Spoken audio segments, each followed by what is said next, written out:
نفسي بنور من فؤادي. السلام علیکم ورحمۃ اللہ وبرکاتہ. ریڈیو HRDF میں خوش آمدید. انسان کائنات کی سب سے حیرت انگیز مخلوق ہے. وہ اکیلی مخلوق ہے جسے ہنسنے اور سوچنے کی صلاحیت دی گئی ہے.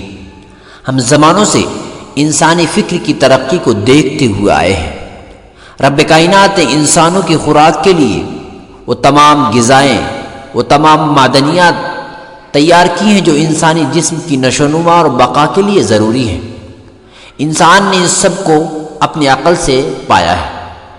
Calcium, phosphorus, sodium, sulphur, potassium, chlorine, magnesium, iron, zinc اور کاپر جیسی چیزیں مختلف مقداروں میں پوری زمین میں دستیاب کھانے کی وسیع اقسام میں رکھے ہیں. ایک مزیدار غذائیت سے بھرپور ڈش ایک مزیدار ذائقہ دیتی ہے. وہ رب کتنا مہربان ہے جس نے یہ سب کچھ بنی نوع انسان کے لیے تیار کیا ہے.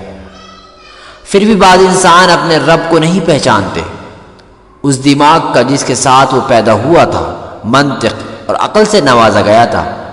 خداوند نے اس کی آنکھوں کی بینائی، اس کے کانوں کی سماعت، اس کے منہ کی آواز کو محدود کر دیا، لیکن انسان کے خیالات کو محدود نہیں کیا. تو اس نے مزید سوچا.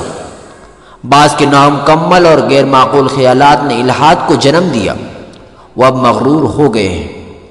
کیا ملحد خالق کے سوال پر توجہ دیتا ہے کہ وہ منطقی جواب دے سکتے ہیں؟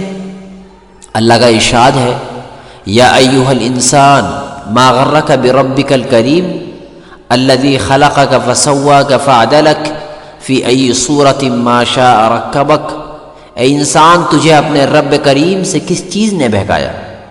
جس رب نے تجھے پیدا کیا، پھر ٹھیک ٹھاک کیا، پھر درست اور برابر بنایا، جس صورت میں چاہا تجھے جوڑ دیا. کیا تمہاری منطق اس سب کو جھٹلا سکتی ہے؟ خدا ہمیں اپنے فضل سے اپنی ذات عالی کو جاننے کی توفیق عطا فرمائے. آمین یا رب العالمین.